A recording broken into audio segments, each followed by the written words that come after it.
Welcome everyone to another episode of Slasher Scotty. I am your host, Scotty McCoy, and boy, do I have a surprise for all of you. I have on Zoom with me right now Steve Merlo, and he is the director of the upcoming fan film for the Texas Chainsaw Massacre titled The Sawyer Massacre. Hey Steve, how you doing? Oh, great. How you doing, man? I'm doing great. I'm so glad to have you on. I saw a bunch of the pictures and publicity stills and all the posts about when you were filming. Was it last month? And I'm so excited to see this movie come to life. Oh, thanks. I mean, yeah, we had a lot of fun doing it. It was a ton of work, but probably the most rewarding work I've ever done. Yeah, yeah, that's amazing. Yeah, and I mean, you did a killer job on the Indiegogo, of course, and I mean, Texas Chainsaw Massacre is a classic franchise, and I guess the first question I'll start off with is, what is the Sawyer Massacre about, and how does it is it different from the regular franchise? Well, that's tough to do without spoiling, but the Yeah. Sawyer Massacre is it's an unofficial prequel to the original Texas Hmm. Chainsaw Massacre. We set it in 1965. There was early on I was always kind of wondering when I should set the film.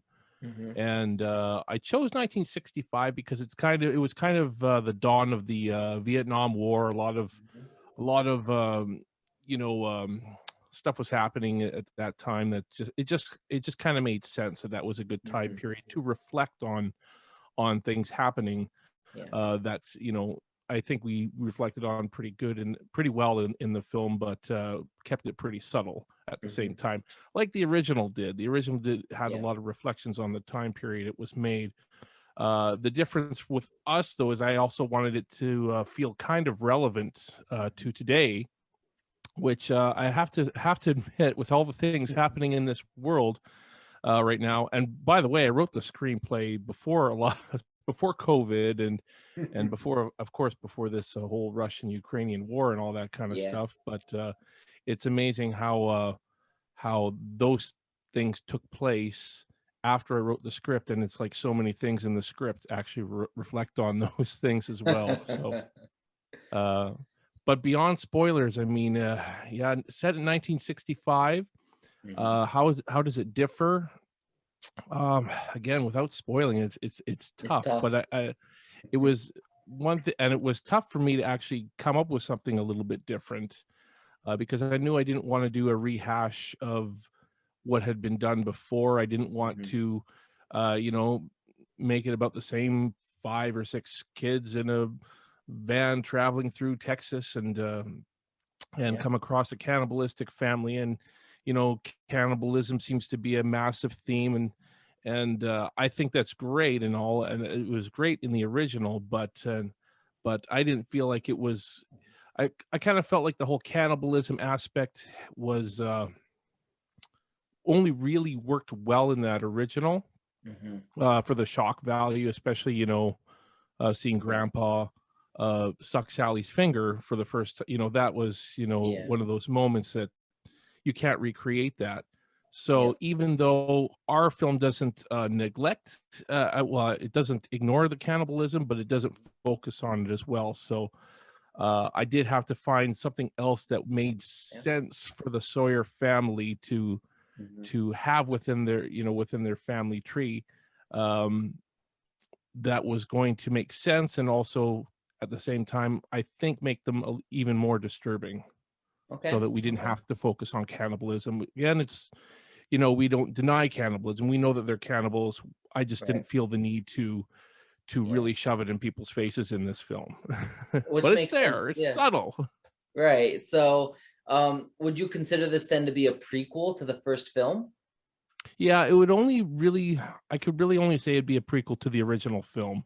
Hmm. Um, could you look at it as a prequel to part 2? Uh, Probably not, but I mean, I'm sure people could find ways to attach Yeah. them somehow.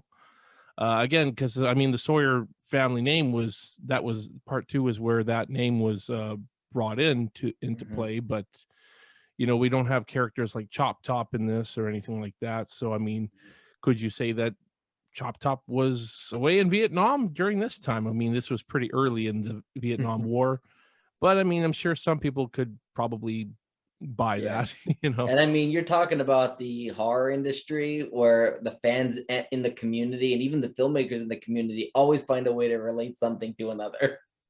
Like we're still Exactly. talking about Stu being alive and Scream, you know what I mean, and how he's related all these years later. So I'm sure they'll be able to find something that relates to part two and maybe even Oh three. yeah. I mean, the Sawyer name is there. That's probably going to be enough for some people. Yeah. I mean, at the same time, I have to admit, early when I wrote the script, you know, I was debating on what to call the movie. You know, I kind of wanted to keep ambiguity Mhm. in the family name like the original did, and I Mhm. still kind of try to a little bit, but you know, it seemed very hard once you called the film The Sawyer Massacre. It seemed like, okay, well, Yeah. may as well just you know, you keep things a little bit ambiguous, but at the same Yeah. time, don't you know, don't hide it. You know, don't overly Right. hide it. So Absolutely. And sometimes you don't want to, especially when you're making a fan film, and especially if it happened before the events of the first one, you kind of don't want to go deep into the story arc because you want to do what made the first one, give it its charm, you know, be subtle about it, you know, not really, you know, dive all into the lore of the entire franchise. definitely, I mean, there's definitely a fine line to walk. I mean, Yeah. I don't want to feel like I making a film that is going to uh you know, give nothing new, but at the same time you don't want to give like this big backstory. Right. So there was a balance I had to have there, because I mean, Yeah. people hear the word prequel, they're automatically drawn to an origin story, Yeah. and this film really isn't that. It's really not an origin story, but there are new elements added to Yeah. the Sawyer family that we haven't seen before, but makes Nice. sense And within. right, and that's the thing, like, you want partly have that mystique there, because like, Hmm. that's why Michael Myers isn't as scary in, say, the Rob Zombie Halloween, because they give you this whole backstory of, like, 45 minutes of him as a kid, and that's what made Michael Myers so scary was his mystique. So the Yeah. same thing you could say about Leatherface and the Sawyer family, like, it's good to give new information, but having that mystique on what they are and who they are and why are they like this, like not answering those questions really can be a beneficial part of a story. Yeah, definitely agree 100%. Yeah. Yeah. Especially when it comes to killers. Yeah. I mean, Yeah. knowing too much about Leatherface and or any of those killers, you know, it just Yeah. takes away a lot of that mystique and makes them Yeah. less scary. You know, I don't need to know what drove Michael Myers or Jason or Freddy over the edge. You know, I don't know.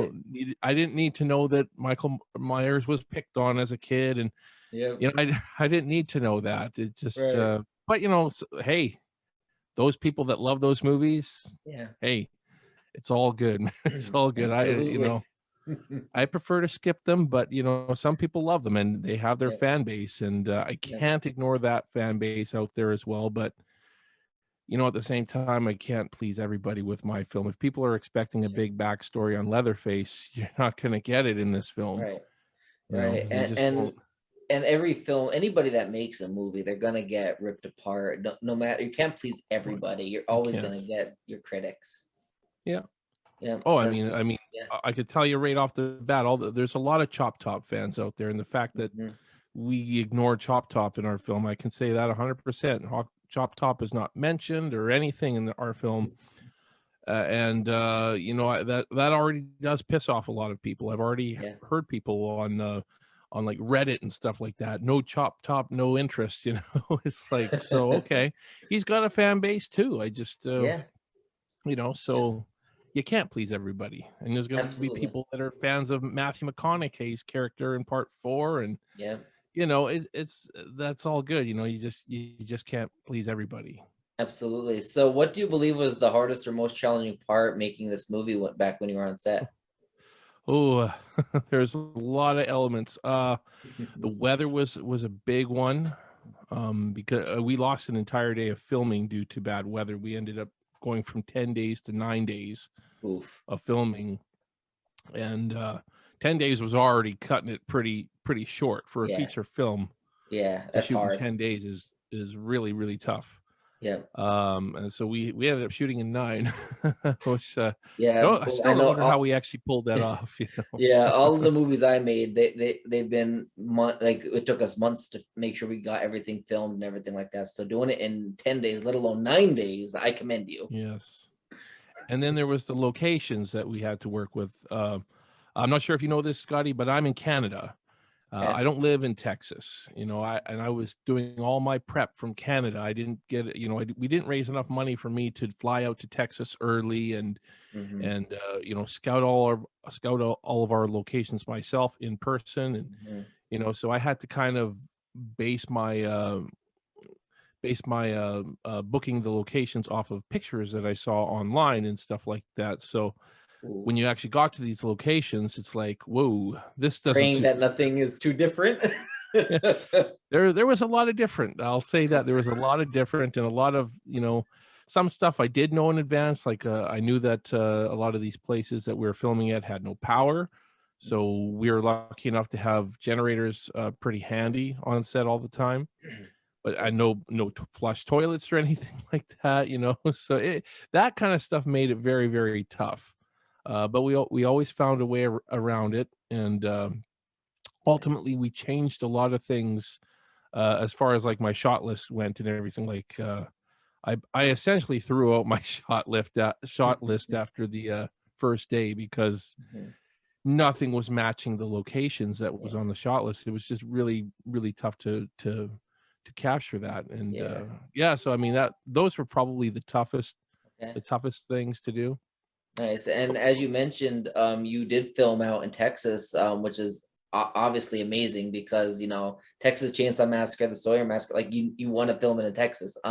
Did you happen to film at the gas station at all? No, we had originally wanted to shoot at the original gas station because it Okay. was it's in our script. Hmm. It was in the script, so it would have meant a lot if we could, but they have very strict filming stuff. Hmm. They don't allow any filming there basically, and they Okay. were very friendly about it and everything. And they, you know, we went to the gas station. I visited the gas station twice actually, and ate Hmm. barbecue there and everything. Nice. So they're very nice people, but they just won't allow any filming there. So that was kind of unfortunate, but we were lucky enough to find a Yeah. decent enough gas station in Taylor, Texas. So Okay. uh, yeah, so it Nice. worked out okay, and it was an old authentic gas station. It actually still had the pump, which was nice because actually the original gas station from the pumps are actually inside now. They don't have Okay. them. They don't have them outside anymore. So that would have made things difficult anyways. But it would have been cool to Yeah. have that barbecue sign and stuff like that. You Yeah. know, that It would have been makes cool. But it makes you know, sense though, because if there's anybody else making fan films or whatever, like they probably would get bombarded with people filming there, and it could potentially ruin business because they're closing all the time, for filming yeah, and all that stuff. So it makes sense from a business aspect. Sucks yeah. for your movie, but it makes sense. At least you found a suitable replacement though. Yeah, we found a pretty suitable replacement. It worked out Yeah, pretty well. So nice. ultimately, I can't complain too much about it. You know, it is what it is, and at least we got an old gas station that still Yeah, had the pumps and had a lot of old vehicles lying around there, so that sort of added some extra yeah, authenticity to it that I really liked. I wish we could have used some of those vehicles, and originally the yeah. owner was going to let us use some of those vehicles for filming, but that was another obstacle we had Hmm. to tackle, was the lack of old vehicles that we were able to use. And a lot of them canceled on us last minute. And in fact, one of them ghosted us, just, you know, Oh my never gosh. responded back. They were a yes. And then, you know, when time came to film, their vehicle was nowhere to be present, and we never Wow. heard anything from them ever again. And that was the way it was. So we had to change things in the script, you know, to make it work. So Right. I definitely had to think on my feet quite a lot during this production. But it worked out. Yeah. We managed to work our way around it, and Awesome though. That, you know that's that's good. all you That's can what that's do. the that's how you could tell a good filmmaker like yourself, Uh, because when you're a good filmmaker, you can think on your feet like, okay, well, this is happening right now. How do I fix this problem and make it workable for the movie? You know. well, I did the best I could. I'll say that much. I don't know if you can necessarily say I'm a good filmmaker. an okay filmmaker. I think, I've I've been there before a little bit to an Mhm. extent, where Right. people bailed on me, Yeah. and scramble last minute. So Yeah. I think there was a part of me that was already thinking about what I would do if some of these vehicles bailed on me. Right. And one of them actually, we essentially were two vehicles short than we had originally planned through the Mhm. filming. And Yeah. one of them actually that we lost because it wouldn't work because we couldn't Yeah. get it to drive properly. It was a Yeah. carburetor or something, and I was actually driving this thing too. They actually, we had to go pick them up. Me and the production manager, Chris, Yeah. went down to pick them up and shuttle them to set. And this was the night before we even started shooting. And I get in this thing, and this was an old car. I've never driven an Right. old car like that before. 1950s car, I think. Right. And I can't remember exactly what it was, but yeah, it was a 50s car, and you get about 5 feet and this thing just shut off on you, you know? So, it did that twice to me, and I basically said, "Okay, this is not worth it," Yeah. I'm gonna cause an accident if I try to drive this thing all the way, back to the location. So, Yeah. I just said, "Okay, we'll find a way. We'll find a way." Yeah. I was already kind of preparing in my head what we Mhm. can do without that extra car. And yeah, so we made it Okay. work though. We made it work. Okay. That's good though. That's good. And like I guess this is a really anticipated question. Not sure if you were asked it at all yet, and I don't know what you can give us for an answer regarding it, but will there be a sequel? I have been asked that many, many, many times. And the easiest answer is I don't know. Um, but as far as me making a sequel, probably not. Okay. Probably not. I get asked it quite a lot, and I just can't see me make. I've got so many other scripts piling up. I'll never say never, but Yeah. I want to get to a lot of Yeah. these other scripts I want to do, and other Yeah. films I want to do. And they've been Mhm. collecting dust. Well, not Yeah. computer dust, I guess. They're sitting on my computer, and Right. definitely want to get to work on some of those for Yeah. sure. But I would be honored to see somebody else do a sequel to my film. That'd be cool. That would be a huge honor. I mean, and I Yeah. do think there is potential.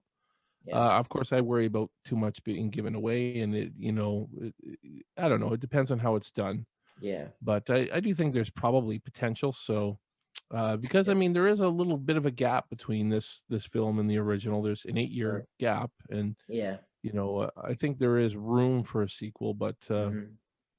I doubt that I would be the one to do it. I doubt So it. if somebody out there is watching this and they want to do a sequel to your film, do you give them your blessing, or would you want them to ask you I give permission? anybody my blessing that Yeah.